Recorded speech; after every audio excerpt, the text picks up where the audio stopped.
I know 2 of them. Hey guys, welcome to another episode of MTG Steambury. Well, terrible. Yeah. I mean, not MTG Steambury. That's our videos of battling decks and stuff. No, it's an episode of the Scoop Phase. But we did all our spoilers, reviews. What is this? It's a month. No, we're just gonna try and make a normal podcast. Whoa. We're gonna try it out. We're gonna see if we can manage this. Actually, one note see about if I can cons. make it look like I don't have a double chin for once. One note about cons, though. Either choose green or red, even though you probably won't see this by tomorrow. But if you at a pre-release online, people will probably tell you what's best to choose. So, although I did learn something, Josh. The 8 promos, like out of each, it's just a rare that is in your clan.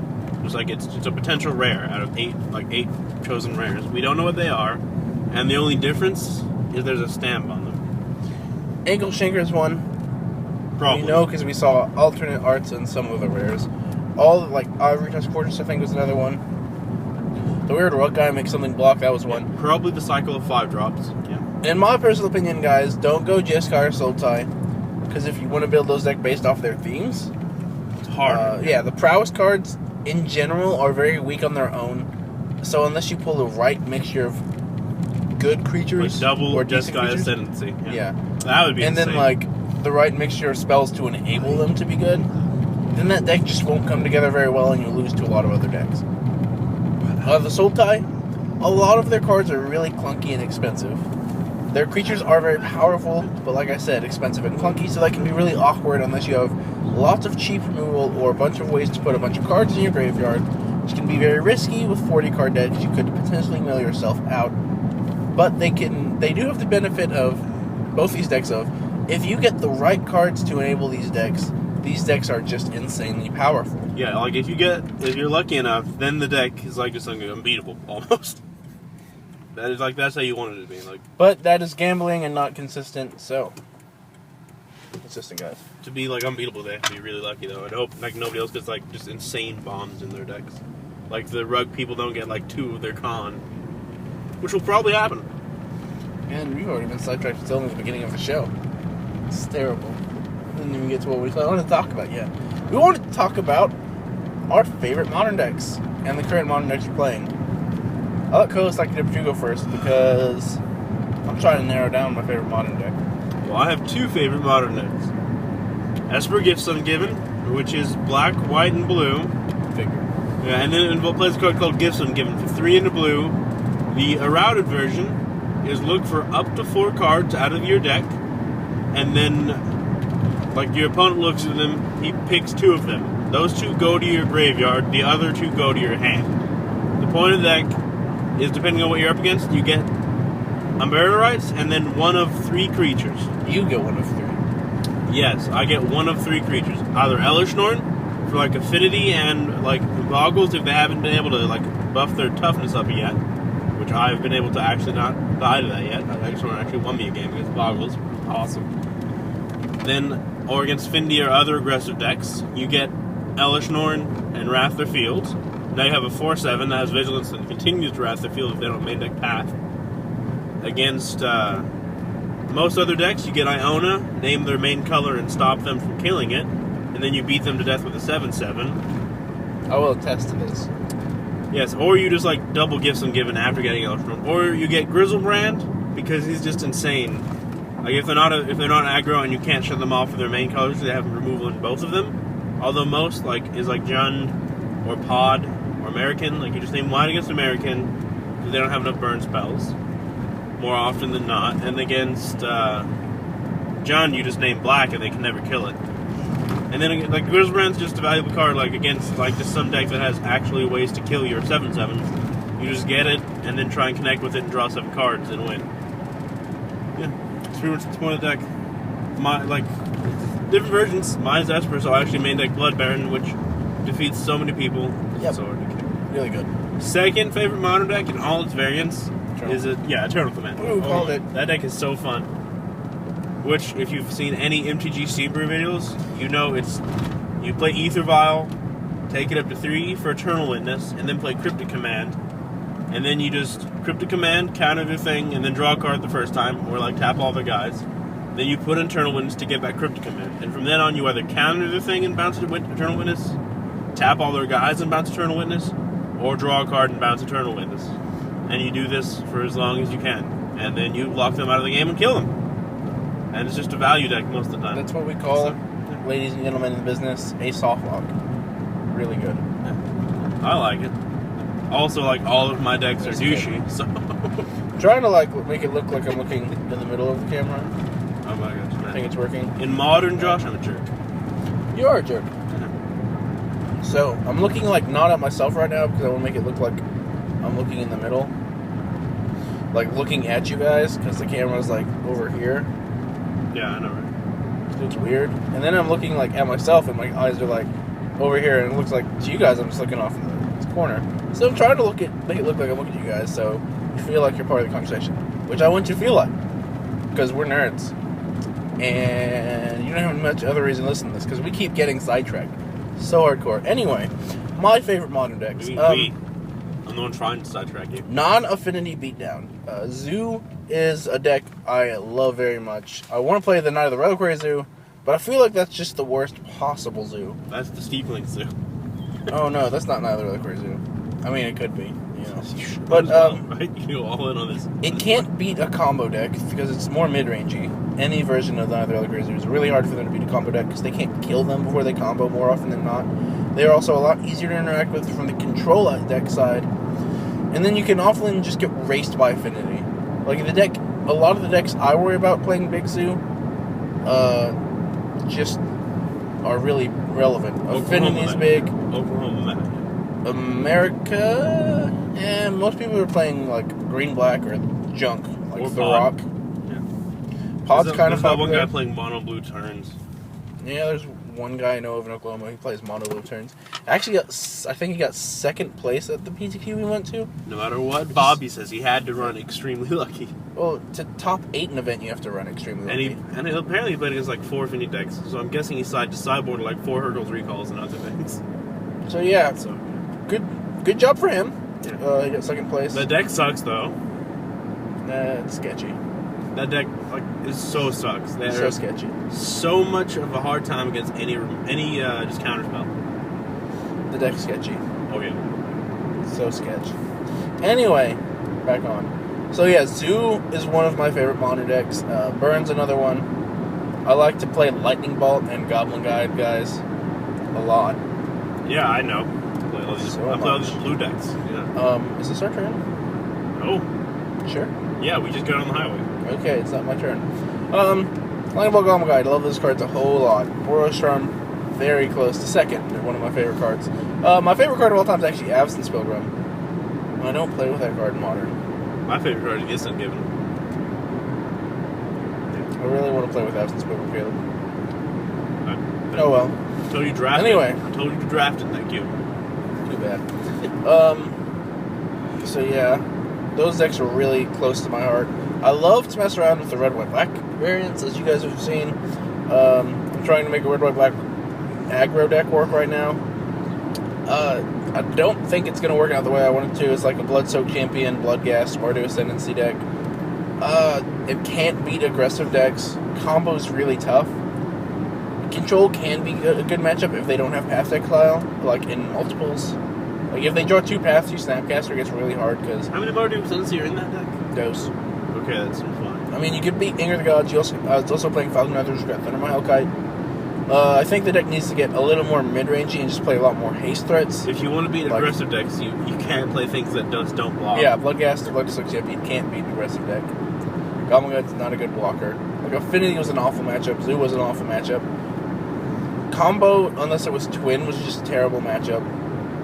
There's like... Which are all very big decks in my meta. There's like one combo deck you can't interact if you play Path.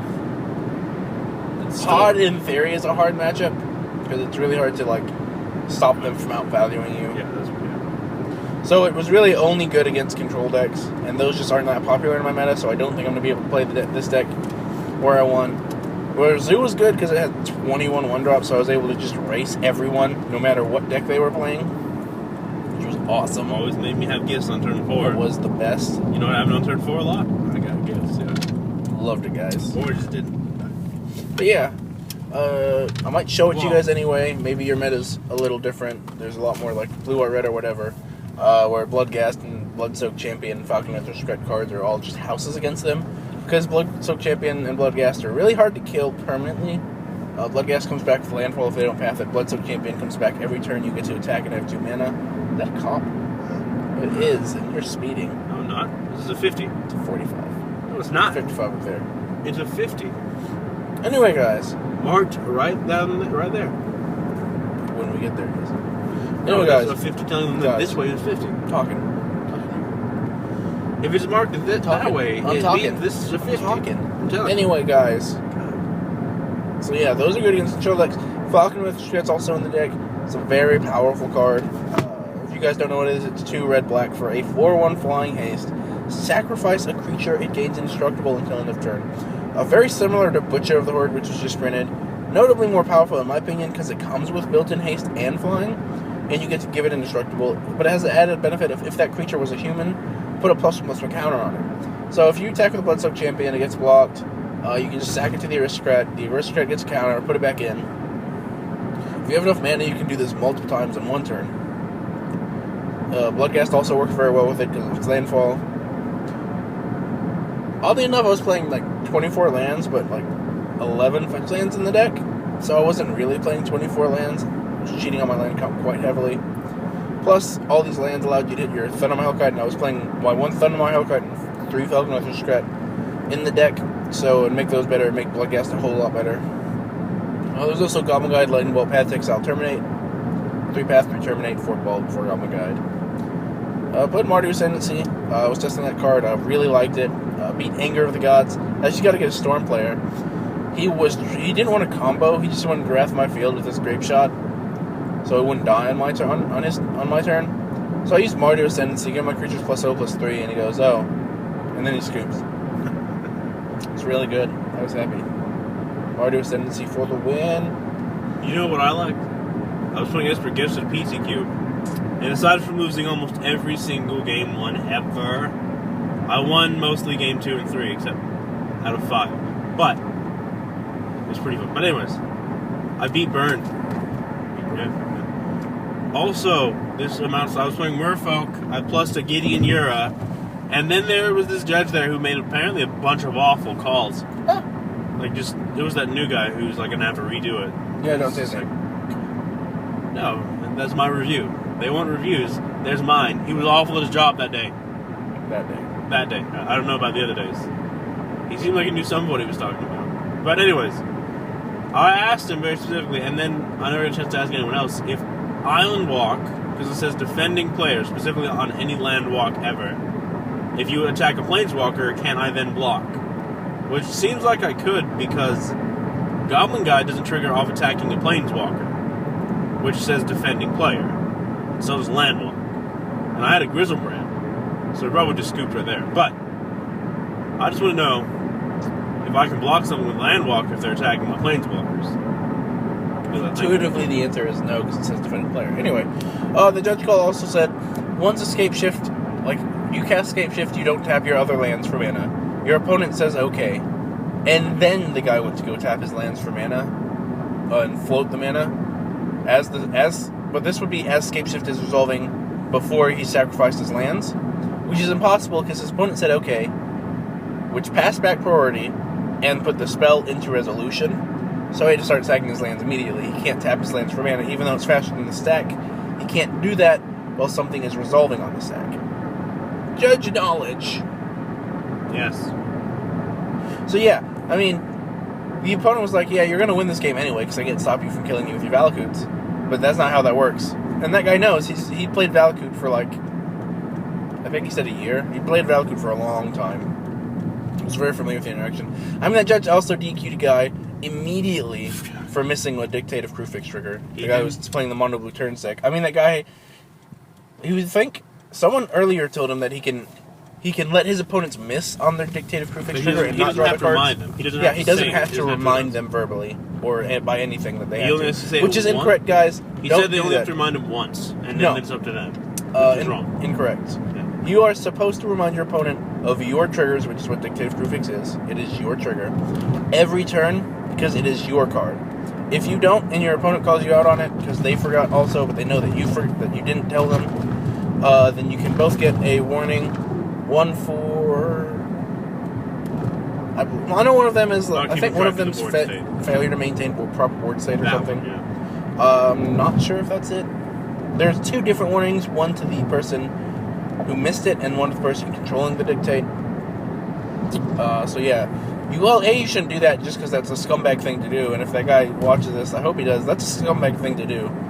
You play Dictator of Krufix at a risk, and you're using, and that's cheating.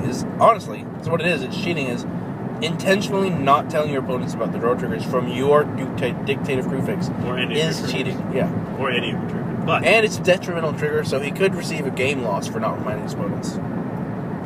Because your opponent drawing card is detrimental to you by the definition of the game, which if you purposely skip over your detrimental triggers or even accidentally, you can receive game losses for it. But that guy, he never got a warning for it all day. The judge immediately disqualified him when he saw him do it one time. Get off my butt, dude. Yeah. Nice. So yeah, he immediately DQ'd him. Did not go to the head judge. Did not go to anyone. Just DQ'd him immediately. This causes a lot of problems, because to DQ someone, a judge should immediately go notify the head judge about it before they do anything. They should tell the players to stop, go tell the head judge, notify the head judge. The head judge is normally the most experienced with these kinds of things, and you should probably just go to him first for anything that major anyway. The other bad thing that happened was this delayed the tournament by a full 30 or 40 minutes, because that guy shouldn't have got a DQ. So we had to put him back into the system because the judge had DQ'd him from this tournament and removed him from the game system. So it delayed the tournament by 40 minutes. This was like in the 3rd game too. This was after the round. This was like round. They were the last people. Yeah, they were the last people, and this was before the round before the last round. Yeah. Like 2 other players at the top table. This was like round 8 out of 9 before the top 8. Like, this delayed the tournament an extra 40 minutes, and it was really bad. I was bored. Man, we just get so sidetracked. This is so hard. Anyway, guys, modern decks. What is there to talk about? You just we just talked more about our decks. Yeah, Burn. I'm playing Burn this Friday, guys. Also, his other favorite modern deck. I'm probably playing Burn. I want to try and brew up with Thunder My Hellguy Falconer Scratling Riggsell's deck. You don't have any Falconer Scratling? I have 3. Oh my gosh, whatever. Good enough. You don't have any Bloodstone Champions. Let me rephrase. Nope, I don't need those. I have Lingering Souls, Falconer Scratling, Thunder My Hellguy. No, don't. Just play Burn. I gave you money for this. Where's Zoo? And there's Modern Masters Prize support. Yep. So if you're using my money, you're going to play your actual deck that you've played and tested, which is I could play Zoo. You could. It also is proven good. Something you've actually played. A lot. Yes. 2 very decent finishes. Anyway, guys, we are at the school to do homework. So bye. You say homework like I'm actually going to do homework. Next time we're going to try and be a little more organized, because we kind of decided to do this on the spot. No preparation at all, so it kind of sucks. But next time we'll try to have like some notes, some organization to follow along and make it good for you guys. Bye, guys. Have a great day. Hey, wait. The guy who was playing Extra, he's not a douche. I know the kid. He's actually a nice kid. But he didn't know, because that judge was an idiot. Offense meant, judge. Offense meant. I can barely see my face. Your screen is so dark. But I digress. Stupid judges need to learn. And judges need to ask head judges when they think the judge is don't stupid. play cards that have triggers that benefit your opponents, and then miss those triggers on purpose, because that's scumbag and cheating. Bye, guys. Alex, have a great day. Cheating?